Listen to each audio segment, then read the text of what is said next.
नमस्कार फ्रेंड्स, आपके अपने YouTube channel climax competitive class में आपका हार्दिक स्वागत है। मैं आज RS अग्रवाल का जो शेष बचा हुआ क्वेश्चन है एक्सरसाइज 1 का ये नंबर सिस्टम, वही क्वेश्चन आज आप लोग के सामने लेकर आया हूँ। आज का वीडियो में ये चैप्टर है 1 का ये कंप्लीट हो जाएगा। उसके बाद 1 का B बचेगा जो मैं बताऊंगा। तो आज मैं क्वेश्चन नंबर 121 से लेकर शुरू कर रहे हैं। इससे पहले मैं आप लोग को नेक्स्ट क्लास के वीडियो में बता चुका हूं। उस समय मैं बताया था विभक्ति का रूल्स, 2 से कटने वाले, 3 से कटने वाले, 5 से कटने वाले संख्या, 7 से, 11 से, 9 से। इस प्रकार से आप उस क्लास को देखिए, बहुत इंपॉर्टेंट क्लास था। वहां से क्वेश्चन एग्जाम में पूछे जाते हैं, उस क्लास को मिस मत कीजिएगा। आप एक्सरसाइज 1 का ये नंबर सिस्टम का लगातार क्लास देख सकते हैं। आपके 8 क्लास में ये चैप्टर कंप्लीट हो रहा है। आज आपका 8वां क्लास है। आप क्वेश्चन नंबर 121 देखिए। ये क्वेश्चन विभाज्यता के रूल से है। 122 भी क्वेश्चन विभक्ति के रूल से है। ये सब क्वेश्चन किस प्रकार से पूछे जाते हैं, सो आप क्वेश्चन को देख सकते हैं। क्वेश्चन कह रहा है किसी संख्या को 7 से गुणा करने पर गुणनफल का प्रत्येक अंक आपका 3 प्राप्त होता है, तो ऐसी सबसे छोटी संख्या कौन सी है। यानी कहने का मतलब है कि ऐसी सबसे छोटी संख्या कौन सी है जिसमें 7 से गुणा करने पर प्रत्येक 3 प्राप्त होता है। तो इस तरह के क्वेश्चन को आप ऑप्शन से ही बना सकते हैं। 7 से गुणा करके देख लीजिए, अगर 3 प्राप्त होता है तो आप वही ऑप्शन को मार दीजिए। ठीक है, तो 7 से गुणा करके देखिए। यहाँ 7 से गुणा 9 से तो 63, 9 चौके 36 और 3 हो जाएगा, आपका नहीं होगा। वो इसमें गुना कीजिएगा, इसमें गुना कीजिएगा, गुना सभी में गुना आपको करके देखना पड़ेगा। इससे आसान उपाय यही है कि आप गुणनफल को बोलता है प्रत्येक 3 हो जाए, तो आपको ऑप्शन कितना अंक दिया गया है, 5 अंक दिया गया है, तो आप 3 बार ले लीजिए। ठीक है, मान लीजिए 3 6 बार ले लिए और इसमें 7 से भागा दे दिए। जो आपका आंसर प्राप्त होगा वही आपका आंसर मिलेगा। ठीक है, ये बहुत आसान तरीका है। अगर प्रत्येक में 7 से गुना हम करते हैं तो आपको बहुत बड़ा चेक करना पड़ जाएगा। इसलिए वही उपाय है कि आप देख रहे हैं ऑप्शन को, सब में 5 अंक है, तो हम 6 को गुना लेंगे, 3 को 6 बार लेंगे, एक बढ़ाकर उसमें 7 से भागा दे देंगे। जब 7 से भागा देंगे तो आपका आंसर प्राप्त होगा 47 619। ठीक है, तो क्वेश्चन नंबर आपको 121 समझ में आ गया होगा। क्वेश्चन नंबर 122 देखिए, ये बहुत इंपॉर्टेंट क्वेश्चन है। मेरे तरफ से ये आपका रहेगा VBI, बहुत इंपॉर्टेंट। ये क्वेश्चन बहुत बार एग्जाम में पूछा भी गया है। आप बुक्स को देख सकते हैं, बुक में पूछा गया है, रेलवे एग्जाम 2004 में पूछा गया है और एग्जाम में पूछा गया होगा। ठीक है, तो ये क्वेश्चन किस प्रकार से कह रहा है, 1 से लेके 200 के बीच ऐसे कितने पूर्णांक हैं जो 2 तथा 3 दोनों से विभक्त हो। यानी कहने का मतलब है कि 1 से लेके 200 के बीच ऐसी कितनी संख्याएं होगी जो 2 से भी कटेगी और 3 से भी कटेगी। तो बताइए, आप ही बताइए, अगर वैसी कौन सी संख्या होता है जो 2 से भी कटता है और 3 से भी कटता है, तो सबसे छोटी संख्या क्या होगी जो 2 से भी कटेगा और 3 से भी कटेगा। हम कल की क्लास में बताए थे। तो 6 जो होता है इसे 2 से भी कटता है और 3 से भी कटता है, तो सबसे छोटी संख्या जो होगा 6 होगा, 1 से लेके 200 के बीच में। ठीक है, तो 6 के बाद 12 होगा, 12 के बाद 18 होगा। इसी प्रकार से चलते रहेगा आपको 200 के कम तक। ठीक है, देखते हैं क्वेश्चन को। ऐसे क्वेश्चन को पहले हम बेसिक रूप से बनाते हैं, उसके बाद लास्ट में एक ऐसा ट्रिक दूंगा जो आप देखते हैं इसको बना दीजिएगा। देखिए, आप क्लास को देखते रहिए। जब भी आप क्लास को शुरू करते हैं तो आप शुरू से लेकर अंतिम तक देखा कीजिए। कभी भी ऐसा क्वेश्चन मिल जाए जो बहुत इंपॉर्टेंट हो और एग्जाम में पूछ दिया जाए, तो इसलिए कह रहा है जब भी आप वीडियो देखते हैं तो आप शुरू से लेकर अंतिम तक देखिए। और वैसे मेरे प्यारे स्टूडेंट्स जो इस चैनल पर नए आए हैं, तो सबसे पहले आप सब्सक्राइब कीजिए चैनल को। इस क्वेश्चन को देखते हैं, 1 से लेकर 200 के बीच ऐसी कितनी पूर्णांक है जो 2 से और 3 से कटे, तो सबसे छोटी संख्या 6 होगा। तो 6 के बाद 12 होगा, उसके बाद 18 होगा, उसके बाद डॉट डॉट जाएगा। 200 के बीच बोला है तो 200 से कम में जाएंगे, तो 200 से कम में भागा 6 से हम 200 में दे देते हैं, तो 6 दूनी के बाद 6 3 18, 2 बचेगा, फिर 6 3 18, 2 बचेगा, यानी 198 आपका 6 से कट जाएगा, तो 198 बचेगा। ठीक है, लास्ट में 198, यानी 6 12 18 198 डॉट डॉट करके जाएगा। अब हमको निकालना है कि 6 12 18 डॉट डॉट 98 तक ऐसी कई वो संख्या इसमें दिया गया है। ठीक है, तो AP1 एक रूल होता है A बराबर 6 से, कॉमन डिफरेंस 6 का हो जाएगा और TN बराबर अपना कितना हो जाएगा 198। ठीक है, तो हमको नंबर ऑफ टर्म निकालना है। तो नंबर ऑफ टर्म का फॉर्मूला होता है डायरेक्ट ठीक है। एक क्या होता है, डायरेक्ट एक फार्मूला होता है Tn बराबर a plus n minus 1 into D, या डायरेक्ट आप n बराबर निकालिएगा तो Tn minus a by D plus 1। आप इस फार्मूला को डायरेक्ट सोल्व कर सकते हैं इस फार्मूला बैठा के, ठीक है। इसमें किस प्रकार से बचेगा, Tn का वैल्यू 198 है, माइनस a का वैल्यू 6 है और कॉमन डिफरेंस 6 है और प्लस 1। 198 में से अगर हम 6 को घटाते हैं तो 192 प्राप्त होगा, और 192 में 6 से भागा देंगे हम तो 6 × 18 और 6 दूनी के 12, तो 32 और 1 आपका कितना प्राप्त होगा, 33। इसमें कैसी कितनी संख्याएं होगी, तो 33 आपका आंसर होगा, ठीक है। तो हम इस क्वेश्चन को बेसिक तौर से बनाए, इस क्वेश्चन को हम डायरेक्ट भी बना सकते हैं। जैसे आप मानिए कि 1 से लेकर 200 के बीच ऐसी कितनी संख्याएं होगी जो आपको 6 से कटेगा, तो आप डायरेक्ट 200 में 6 से भागा दे दीजिए। तो 6 से 200 में भागा देते हैं तो अब 6 × 18 कटेगा, आपका 2 बच जाएगा, फिर 20, 6 × 18 कटेगा, ठीक है। शेष आपका 2 बचा, इससे कोई मतलब नहीं है। आपका भागफल कितना आया, 33 आया, तो आप 33 डायरेक्ट मार दीजिए। ये आपका ट्रिक हो गया, ये बहुत इंपॉर्टेंट है। ऐसे ट्रिक से आप बनाइएगा तो बहुत आपका टाइम बचत होगा और आपका एग्जाम हॉल में अधिक से अधिक क्वेश्चन को कर पाइएगा, ठीक है। यानी ऐसा क्वेश्चन जब भी पूछता है और जिससे विभाजित करने के लिए बोलता है, आप लास्ट में उसी संख्या से भागा दे दीजिए। आपका शेषफल कुछ भी रहे लेकिन भागफल जो आपका होगा वही आपका आंसर होगा, ठीक है। जैसे और क्वेश्चन आगे देखते हैं क्या कह रहा है। अगला क्वेश्चन है क्वेश्चन नंबर 123 और 124। 123 क्या कह रहा है, 123 कह रहा है कि एक संख्या को 13 से विभक्त करने पर एक शेष बचता है। अगर किसी संख्या को हम 13 से भागा दिया जाता है तो आपको एक शेष बचता है, ठीक है। अगर यदि भागफल को 5 से भाग दिया देने पर 3 शेष बचता है।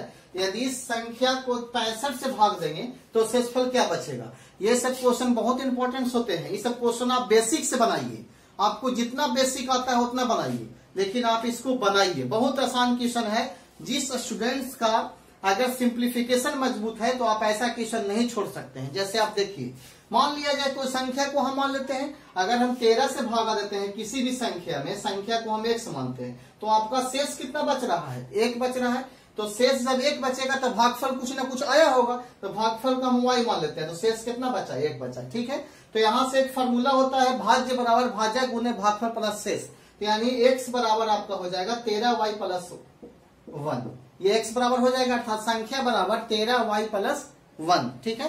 अब क्या कहता है कि भागफल को 5 से भागा दिया जाए, तो आपका भागफल क्या था, भागफल y था, तो y में हम 5 से भागा देंगे अभी, ठीक है। और आपका शेष कितना बचता है, 3 बचता है। लेकिन इस केस में भी कुछ ना कुछ भागफल आया होगा, तो इसमें z मान लिया जाता है। तो यहाँ से y बराबर जो फॉर्मूला होगा 5 गुने z हो जाएगा और प्लस 3 हो जाएगा। अब आप क्या कीजिएगा, y का वैल्यू इसमें बैठा दीजिए, ठीक है, x बराबर में, ठीक है। तो अगर y का वैल्यू इसमें बैठाते हैं तो x बराबर 3 इंटू 5z प्लस 3 और प्लस 1, 3 नहीं होगा, 13 है, ठीक है। तो 13 से गुना करेंगे, 5 में 13 5 65z और 13 तिया 39 प्लस 1, तो 65z प्लस 40 हो जाएगा। अब कहता है किसी संख्या में 65 से भाग देंगे तो शेष क्या बचेगा। तो हम इसमें 65 से भाग देंगे तो आप देखिए कि 65 से 65 कैंसिल हो जाएगा, तो आपका शेष कितना बचेगा, 40। तो इसका आंसर क्या होगा, 40 होगा। इस क्वेश्चन को एक बार फिर से आप देखिए। क्वेश्चन कह रहा है कि यदि एक संख्या को 13 से विभक्त करने पर शेष 1 बचता है। हम संख्या को x मान लिए, इसमें 13 से भागा दिए तो भागफल नहीं दिया गया था, तो भागफल को हम y मान लिए, ठीक है। शेष बच रहा है 1, तो ये भाज्य होता है, ये भाजक होता है, ये भागफल होता है, ये शेष होता है। तो भाज्य बराबर भाजक गुने भागफल प्लस शेष, ये x बराबर निकल गया। अब कह रहा है कि भागफल को 5 से भागा देंगे तो आपका भागफल क्या था, y था, तो y में हम 5 से भागा देंगे तो अभी भागफल क्या बच गया, z बच गया, और शेष क्या बच रहा है, 3। तो फिर आपको y बराबर हो जाएगा 5 इंटू जेड प्लस 3। तो इसमें क्या किया, y का वैल्यू जो 5z प्लस 3 आया इसके जगह पर बैठा दिए, तो मेरा संख्या बराबर 65z प्लस 40 आया। अब इसमें हम 65 से भागा देंगे तो 65 से 65 कैंसिल हो जाएगा और शेष आपको क्या बचेगा, 40। तो क्वेश्चन नंबर 123 का आंसर आपका 40 प्राप्त हुआ। ये क्वेश्चन बहुत इंपॉर्टेंट था, ठीक है। अगला क्वेश्चन है 124। 124 भी बहुत इंपॉर्टेंट क्वेश्चन है। तो ये सब क्वेश्चन आपको विभक्त के रूल से पूछा गया है और बहुत ही इंपॉर्टेंट पूछा गया है। ये सब क्लास को आप मिस मत किया कीजिए। क्वेश्चन कहता है किसी संख्या को 7 जोड़कर योगफल को 5 से गुना करके गुणनफल को 9 से भाग देते हैं, तो इस प्रकार प्राप्त भागफल में से 3 घटाने पर 12 शेष बचता है, तो शेषफल क्या है। ठीक है, ऐसे क्वेश्चन को जिस प्रकार से क्वेश्चन कहता है वैसे चलते जाइए आप। ठीक है, जैसे देखिए किसी संख्या में 7 जोड़कर, तो आप कोई संख्या मान लीजिए। ठीक है, संख्या में हम मान लेते हैं x है। ठीक है, इसमें हम 7 जोड़ेंगे, 7 जोड़ दिए ना। अब कहता है योगफल को 5 से गुना किया जाए, तो योगफल जो प्राप्त हुआ उसमें 5 से गुना कर देते हैं और गुणनफल को 9 से भाग दिया जाए, 9 से भागा दे देते हैं। तो इस प्रकार जो प्राप्त भागफल होगा उसमें 3 घटा दिया जाए, 3 घटा देते हैं और 3 घटाने पर कितना शेष प्राप्त होता है, तो 12। ठीक है, 12। यहां से आप x का वैल्यू निकालिए, तो आपका 5x प्लस 7 × 35 बट्टा 9 बराबर 12 और 3 आपका हो जाएगा 15। ठीक है, 3 माइनस में है तो उधर जाके प्लस में हो जाएगा, तो 12 और 3 15 हो जाएगा। आप क्या कीजिएगा 5x प्लस 35 बराबर 15 गुने 9 कीजिए, तो 9 × 45 के 5 हाथ में 4 और 9 और 4 13, 135 होगा। 135 में आप 35 घटा दीजिए, क्योंकि ये प्लस में 35 है तो उधर आपका माइनस में चला जाएगा, तो 5x बराबर आपको 100 प्राप्त होगा। तो x बराबर क्या प्राप्त होगा, 20 प्राप्त होगा। ठीक है, तो अगर क्वेश्चन पूछता संख्या क्या है तो आपका आंसर 20 आता, लेकिन क्वेश्चन पूछा है शेषफल क्या है, तो शेषफल क्या होगा। तो यहाँ पर जी आपको भागफल में से 3 घटा दिया जाए, शेषफल आपको निकालने के लिए बोला गया है, तो आप इसमें x का वैल्यू निकाल दीजिए तो आपका आंसर प्राप्त हो जाएगा। ठीक है, तो आगे क्वेश्चन देख रहे हैं किस प्रकार से है। अगला क्वेश्चन है 125 और 126। 125 कह रहा है कि किसी संख्या को 4 से भाग देने पर शेषफल 2 प्राप्त होता है। ठीक है, और इससे प्राप्त भागफल को 5 से भाग देने पर शेषफल 3 प्राप्त होता है, और इस प्रकार भागफल 6 को से भाग देने पर शेषफल 5 प्राप्त होता है, तो अंतिम भागफल 7 हो तो संख्या ज्ञात करें। तो ऐसे क्वेश्चन को आप बेसिक बनाइए, क्योंकि ये क्वेश्चन बहुत इंपॉर्टेंट होते हैं और हम लोग जानते हैं कि कोई भी टॉपिक जो होता है लास्ट करता है तो क्वेश्चन थोड़ा टफ मिलता है, इससे आप घबराइए मत। इस क्वेश्चन का आंसर हम दिमाग से निकालेंगे, बहुत इजी टाइप से बनेगा, अब घबराइएगा मत, थोड़ा सा समझने का कोशिश कीजिएगा। कहता है किसी संख्या को, तो संख्या को हम x मान लेते हैं और इसमें हम 4 से भाग देते हैं। ठीक है, तो शेषफल आपका कितना प्राप्त होता है, 2। तो अगर कुछ ना कुछ तो भागफल आया होगा, डिफरेंट सिंपल सी बात है, कुछ ना कुछ भागफल आया होगा।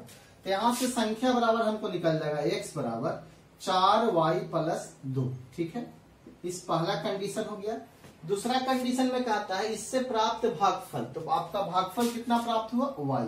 तो भागफल में हम 5 से भाग देंगे तो शेष 3 प्राप्त होता है, इसमें भी कुछ ना कुछ भागफल आया होगा, इसमें भागफल को हम z मान लेते हैं। तो यहाँ से y बराबर हो जाएगा 5z प्लस 3। ठीक है, दूसरा कंडीशन हो गया। अब इससे अब कहता है कि इस प्रकार प्राप्त भागफल, तो इससे जो भागफल आया यानी z आया, तो z में हम 6 से भाग देते हैं तो शेषफल कितना प्राप्त होता है, 5 होता है। और अंतिम भागफल कितना आपका है, 7 है। बोलता है कि अंतिम भागफल 7 है, तो यहाँ 7 बैठा दीजिएगा तो आपको z बराबर निकल जाएगा 7 × 6 = 42, 6 × 7 प्लस 5, तो 7 × 6 = 42 प्लस 5 बराबर आपका हो जाएगा 47, z का वैल्यू। ठीक है, तो आप यहाँ z की जगह पे बैठा दीजिए y बराबर 5 × 47 प्लस 3, तो 47 में 5 से गुना कीजिए, तो 5 7 × 5 = 35 के 5 हाथ में 3 और 5 के 20 और 3 23 हो जाएगा और प्लस 3, तो आपका हो जाएगा 238। ठीक है, y बराबर, ठीक है 238 आया। अब हमको क्या करना है, 238 का वैल्यू y का जो आया इस पे बैठा देना, तो x बराबर 4 × 238 और प्लस 2। ठीक है, तो 8 से गुना करेंगे 4 में, 4 के 32 को 2 हाथ में 3 और 4 के 12 और 12 और 3 15 के 5 हाथ में 1 और 4 दूनी 8 के 9, 952 प्लस 2, तो आपका हो जाएगा 954। तो आप क्वेश्चन नंबर 125 देखें, इसका आंसर 954 होगा। हम आंसर थोड़ा सा देख लेते हैं। क्वेश्चन नंबर 125 का आपका ऑप्शन दिया गया बी में 954। ठीक है, आप इस क्वेश्चन को समझ गए होंगे, बहुत इंपॉर्टेंट क्वेश्चन था, बहुत इजी वे में हम बनाए हैं, क्या किए, पहले संख्या को 4 से भागा दिए, जिस तरह से क्वेश्चन कहा है हम उसी तरह से किए हैं। संख्या में बोला 4 से भाग देने पर हम 4 से भागा दिए, शेष 2 बचा, यहाँ से आपका x बराबर निकाल दिए, भागफल कुछ आया होगा y मान लिए। फिर बोलता है कि y में भागफल में 5 से भागा देंगे, शेष 3 मिलेगा, इसमें हम भागफल को z मान लिए, यहाँ से आपको y बराबर निकल जाएगा। यहाँ बोलता है कि प्राप्त भागफल में 6 से भाग देने पर शेष 5 प्राप्त होता है और अंतिम भागफल 7 है। यहाँ से आप z का वैल्यू निकाल लीजिएगा और z का वैल्यू अगर इसमें बैठा देंगे तो y का वैल्यू निकल जाएगा, y का वैल्यू अगर इसमें बैठाते हैं तो x का वैल्यू निकल जाएगा। अब x हम क्या माने थे, तो संख्या आपका निकल गया। ठीक है, क्वेश्चन नंबर 126 देखिए, 126 भी बहुत इंपॉर्टेंट है। 126 क्या कह रहा है, कह रहा है कि 4 प्राकृत संख्याएं इस प्रकार है कि उन्हें 3-3 करके जोड़ने पर योगफल क्रमशः 180, 197, 208, 222 प्राप्त होता है। इन संख्याओं का माध्य ज्ञात करें। तो 4 संख्याएं आप कुछ भी मान लीजिए, उसमें से तीनों को जोड़ के आपको क्रमशः जोड़ बराबर कुछ अंक दिया गया है और लास्ट में चारों संख्याओं का माध्य पूछा है।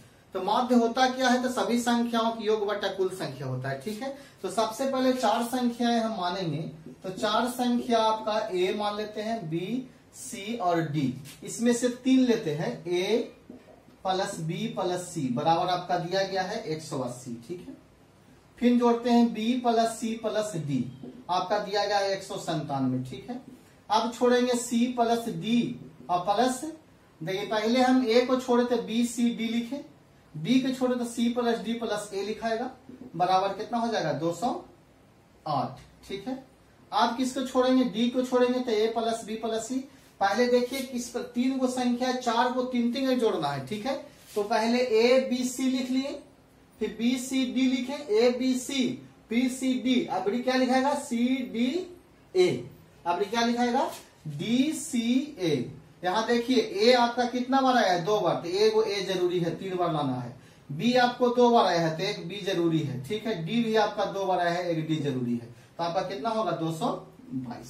अब आप क्या कीजिएगा, इन तीनों को जोड़िएगा, ध्यान दीजिएगा, a 3a लिखाएगा। ठीक है, b 3b लिखाएगा, c 3c लिखाएगा और d 3d लिखाएगा। ठीक है, और उधर जोड़िए आप सबको, जोड़ने से देखिएगा 2, 8, 10 और 7, 17 के साथ बैलेंस 1 हो जाएगा, 8, 9 हो गया, 17 1 18 हो गया, 18 2 आपका 20 हो गया, हाथ में 2 हो जाएगा, 2 2 4 1 5 6 6 2 8। ठीक है, इधर जोड़ेंगे तो 3 कोमा ले लेंगे, तो a plus b plus c plus d बराबर 807 और 3 से भागा देके देखते हैं कटता है कि ना कटता है, काट के देखते हैं। 3 से काटेंगे, 3 एकम 3, 3 दूनी के 6, बचेगा 2 यानी 20, तो हो जाएगा 6 18, 6 बार में तो बचेगा 2 और 9 27, 269 बार में कटेगा। तो हमसे अगर चारों संख्याओं का योग पूछता तो मेरा आंसर 269 प्राप्त होता, लेकिन पूछा है चारों संख्याओं का माध्य, तो माध्य पूछा है तो a plus b plus c plus d बटा 4 निकालेंगे, तो आपका होगा 269 बटा 4, तो ये आपका आंसर प्राप्त होगा। ठीक है, इस क्वेश्चन का आंसर हम इस प्रकार से प्राप्त कर सकते हैं। बहुत इंपॉर्टेंट क्वेश्चन था, आप इस क्वेश्चन को बहुत आसान से बना भी सकते हैं। इसमें कुछ नहीं करना है, सिर्फ ऐड करना है, उसके बाद आपका कॉमन 3 निकाल के भागा देके फिर 4 से भागा देके आपका आंसर प्राप्त करना है। ठीक है, आगे क्वेश्चन देखिए। अब क्वेश्चन बहुत कम बच रहा है, आपका हो गया कितना तक, 126 तक हो गया है, तो आगे आपका 127 से लेके 131 तक बच गया है। आज पूरे क्वेश्चन को कंप्लीट ही कर देंगे हम। आगे देखिए क्या है, अगला क्वेश्चन है क्वेश्चन नंबर 127 और 128। ठीक है, क्वेश्चन नंबर 127 आप देखिए, कह रहा है कि 3 अंकों वाली एक संख्या 4a3 को 3 अंकों वाली दूसरी संख्या 984 में जोड़ने पर 4 अंकों वाली एक संख्या 13b7 प्राप्त होती है, जो 11 से विभाज्य है, तब 3a प्लस 4b का वैल्यू क्या होगा। तो इस क्वेश्चन में सबसे पहले आप a और b का वैल्यू निकालिएगा। अगर a और b का वैल्यू निकल जाएगा तो आपका 3a प्लस 4b का वैल्यू आप निकाल लीजिएगा। ठीक है, तो इसमें a और b का वैल्यू आप किस प्रकार से निकालिएगा, तो सबसे पहले आप सोचिए कि 11 का रूल क्या होता है। तो 11 का रूल हम कल बताए थे, हम आप लोग को 11 का रूल हम बताए थे कि पेयर बना बना के आपको कैंसिल करना है। जैसे मान लिया जाए घटा घटा के सभी अंकों का योग अगर मान लिया जाए कि 0 आ जाए या 11 कैसे विभाज्य कोई संख्या आ जाए, तो 11 का रूल यही बताए गए थे। 7 का रूल बताया गया था, इकाई का दुगना शेष में से घटाया जाता है, तो अगर वह संख्या पूर्ण रूप से कट जाता है तो 7 से कट जाएगा। और 9 का रूल्स क्या था, जो 9 बना बना के कैंसिल करना था। तो ये 3 रूल्स बहुत इंपॉर्टेंट है, 7 का, 9 का और 11 का। ये 3 रूल्स आप माइंड में रखिएगा, ठीक है।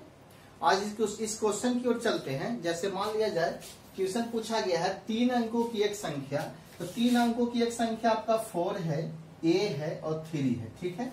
और दूसरी संख्या 3 अंकों का जो है 9 है, 8 है, 4 है, और इन दोनों के जोड़ने पर आपको 4 अंकों की संख्या प्राप्त होता है 7, B, 3, 1, ठीक है। और ये जो संख्या है, ये जो संख्या 11 से क्या है, विभाज्य है, ठीक ना, विभाज्य है।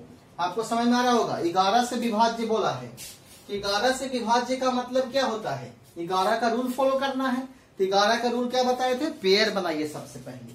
तो आप सबसे पहले 1, 3, B, 7 को 11 से काटने के लिए पेयर बनाइए, ठीक है।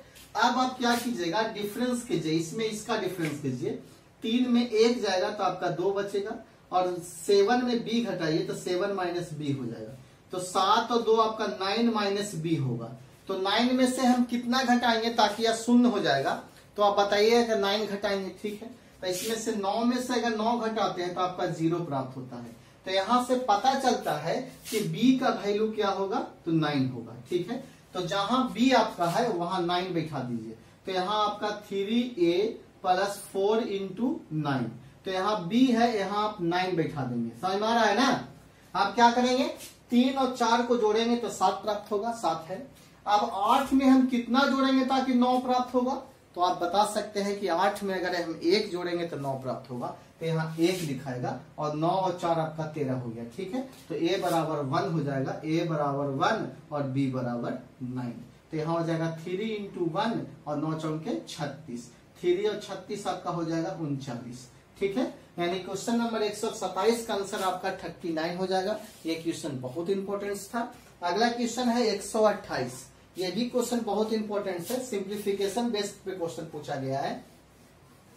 जैसे आप क्वेश्चन को पढ़ सकते हैं, आप लोग बना रहे होंगे, RS अग्रवाल, आप लोग बनाइए। अगर नहीं बनाते होंगे तो आप लोग बनाइए। अगर आप लोग से नहीं बनता है तो आप इस वीडियो का पूरा प्लेलिस्ट बना हुआ है, आप प्लेलिस्ट को टाइप बाय टाइप पढ़ सकते हैं, डे बाय डे पढ़ सकते हैं, ठीक है। आपको जो भी प्रॉब्लम्स हुआ है मैं आपका सोल्यूशन दिया हूं। जैसे क्वेश्चन नंबर 128 है, कहता है 2 ऐसी संख्याएं हैं। तो 2 संख्याएं, एगो A मान लिया जाए, एगो X मान लेते हैं, एगो Y मान लेते हैं, ठीक है। तो 2 ऐसी संख्याएं हैं, एगो X और एगो Y मान लिए। कहता है कि पहली संख्या को 2 बार, तो पहली संख्या को 2 बार, ठीक है, और दूसरी संख्या को 3 बार जोड़ा जाएगा, 3 बार जोड़ेंगे। दूसरी संख्या को 2 बार जोड़ेंगे तो x 2x, और y को जोड़ेंगे 3 बार तो आपको 3x। तो जोड़ने पर योगफल कितना प्राप्त होता है, 100 प्राप्त होता है, ठीक है। पहला कंडीशन हो गया। दूसरा कहता है कि इसी प्रकार पहली संख्या को 3 बार, पहली को 3 बार तो 3x, और दूसरी संख्या को 2 बार तो 2y, और दोनों का योगफल जो आपका प्राप्त होता है 120 प्राप्त होता है। तो यहाँ से आप सिंप्लीफिकेशन बेस से x और y का वैल्यू निकालिएगा। तो यहाँ क्वेश्चन पूछा है कि इनमें से बड़ी संख्या क्या है। तो अगर इनमें से बड़ी संख्या अर्थात x का रहे या y का रहे, आपको निकालना पड़ेगा। तो निकालेंगे हम x और y का वैल्यू। तो किस प्रकार से निकालेंगे, अगर x को काटना है तो इसमें 3 से गुना करेंगे और इसमें 2 से गुना करेंगे, ठीक है। इस समीकरण में 3 से, इस समीकरण में हम 2 से गुना करेंगे। तो इसमें 3 से गुना करेंगे तो आपका 6x प्लस 9y बराबर 300 होगा, और इसमें 2 से गुना करेंगे तो 6x प्लस 4y बराबर 12 दूनी 24, 240 हो जाएगा। फिर क्या करेंगे, डिफरेंस करेंगे, आपका ये कैंसिल हो जाएगा।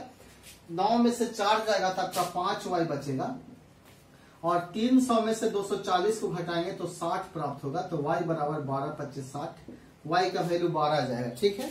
तो x का वैल्यू हम निकाल लेते हैं। तो 2x प्लस 3 इंटू 12 बराबर 100। तो 2x बराबर 12, तो ये 36 बराबर 100। तो 2x बराबर 100 माइनस 36। तो 100 में से 36 को घटाएंगे हम, तो 10 में से 6 जाएगा तो 4, और 9 में से 3 जाएगा तो आपका बचेगा कितना, 6 3 9 6, ठीक है। तो आप क्या करेंगे, x बराबर निकालेंगे तो 64/2 तो आपका आ जाएगा 32। तो क्वेश्चन पूछा है कि इनमें से बड़ी संख्या कौन सी है, तो आपका बड़ी संख्या 32 आंसर होगा। अगर छोटी संख्या पूछता तो आप क्या मानते, 12। तो 2-3 क्वेश्चन और इसका है, आप इस वीडियो पे लगे रहिए और 3 क्वेश्चन आपको पढ़ के ही जाना है। आज आपका लॉन्ग क्लास चल रहा है। अगला क्वेश्चन नंबर 129 है। 129 क्या कह रहा है, जब एक विद्यालय के सभी छात्रों को 54 छात्रों की पंक्तियां में खड़ा किया जाता है तो 30 पंक्तियां बनता है। अगर मान लिया जाए किसी स्कूल के छात्र को अगर पंक्ति में खड़ा करेंगे 54 छात्रों को तो 30 गो पंक्ति बनेगा, ठीक है। यानी एक पंक्ति में 54 छात्रों को खड़ा करेंगे तो इस प्रकार से 30 गो पंक्ति बनेगा, ठीक है। यदि इन्हें 45 छात्रों वाली पंक्तियों में खड़ा किया जाता है, अगर 45 छात्रों को खड़ा किया जाता है तो कितना पंक्ति बनेगा। तो आप इस क्वेश्चन को सिंप्लीफिकेशन बेस्ड से बना सकते हैं। जैसे मान लिया जाए कि एक पंक्ति में अगर 54 छात्रों को खड़ा करते हैं तो आपके पास पंक्ति जो बनता है कितना, 30 बनता है, ठीक है। 30 पंक्ति बनता है। अगर उसी छात्रों को 45 खड़ा करेंगे तो कितना पंक्ति बनेगा, ठीक है। तो 54 छात्रों को खड़ा करेंगे तो 30 पंक्ति बनेगा, और अगर 45 छात्रों को खड़ा करेंगे तो कितना पंक्ति बनेगा, ठीक है ना। इसको कैंसिल करेंगे, 15 दूनी के 30, 9 15 या 45 और 3 से काटेंगे 18 54, तो x बराबर कितना आंसर आएगा, 36। यानी 36 पंक्ति बनेगा, ठीक है। कितना बनेगा पंक्ति, 36 पंक्ति बनेगा। तो क्वेश्चन नंबर आपको 129 समझ में आ गया होगा। क्वेश्चन नंबर आप 130 भी देख रहे होंगे और 131 भी देख रहे होंगे, ठीक है। 130 और 131 बहुत इंपॉर्टेंट क्वेश्चन है। स्थानीय मान और जातीय मान का अंतर और दोनों में स्थानीय मान का अंतर, ये क्वेश्चन को हम टॉपिक स्टार्ट करने से पहले बता चुके हैं। जैसे मान लिया जाए कि जब भी स्थानीय मान और जातीय मान पूछता है तो स्थानीय मान के मतलब स्थान के बाद जितना अंक होता है उतना 0 बैठाया जाता है, और जातीय के मतलब खुद अपना जाति, जैसे 3 है तो 3 आपका जाति हो जाएगा, 7 तो आपका 7 क्या होगा, जाति होगा। इसमें 5 है, 9 है, 7 है, 5 है, 2 है, 3 में 7 के स्थानीय मान निकालना है। तो आपका 7 यहाँ है तो 7 हो जाएगा, उसके बाद 3 अंक है तो आपके पास 3 0 हो जाएगा, समझ में आ रहा होगा। और जातीय मान के मतलब खुद आपका 7, दोनों का अंतर पूछा है। 10 में से 7 जाएगा तो 3 बचेगा, 9 9 6, यही आपका आंसर प्राप्त होगा, ठीक है। क्वेश्चन नंबर 131 कह रहा है 6 है, 4 है, 7 है, 1 है, 3 5 में 7 और 3 का स्थानीय मान का अंतर, ठीक है। इसमें पहले 7 का स्थानीय मान निकालेंगे तो 7 पर 3 0 हो जाएगा, और 3 का स्थानीय मान निकालेंगे तो आपका 30 प्राप्त होगा। दोनों का अंतर पूछा है तो 0 7 9 6, यही आपका आंसर प्राप्त होगा। इस प्रकार से आज आपको एक्सरसाइज 1 का ए नंबर सिस्टम कंप्लीट होता है। आपको इस वीडियो को पूरा देखना है और हमेशा देखते रहना है ताकि आप पढ़ाई के से जुड़े रहिए। आप लोग को कहीं नहीं जाना है, आपको मैं ऐसा सुविधा दे रहा हूं ताकि RS अग्रवाल आप घर बैठे ही कंप्लीट कर सकते हैं, किसी कोचिंग संस्थान में जाने की आवश्यकता नहीं है, ठीक है। आप सिर्फ अपने क्लाइमेक्स कॉम्पिटिटिव के YouTube चैनल पर आप लगे रहिए और हमसे मदद जितना होता है आप लेते रहिए, मैं आपको मदद करता रहूंगा। इसलिए अगला जो आपका टॉपिक चालू होगा कल के क्लास में, नेक्स्ट क्लास में 1 का बी है। तो 1 का बी में बहुत इंपॉर्टेंट क्वेश्चन दिया गया है, 1 से लेके क्वेश्चन नंबर 25 तक है। इसमें से आप क्वेश्चन नंबर कम से कम 1 से लेके 5 तक बना के लाइएगा। कल आपको इसका सोल्यूशन हम देंगे, तो आप लोग आंसर को क्लियर रखिएगा, कितना आपका आंसर आता है, आप आंसर को मैच कीजिएगा, ठीक है। वैसे स्टूडेंट्स जो घर बैठे हैं और तैयारी नहीं कर रहे हैं तो वैसे स्टूडेंट्स को आप कोऑपरेट कीजिए और उसको तैयारी करने के लिए बोलिए, ताकि वह समय पर तैयारी कर सके और अपना एग्जाम क्वालिफाई कर सके, ताकि नौकरी में जा सके, ठीक है। तो आज तक मेरा क्लास आज का इतना ही छोड़ देते हैं, मिलते हैं कल के क्लास में, नेक्स्ट क्लास में, बाय।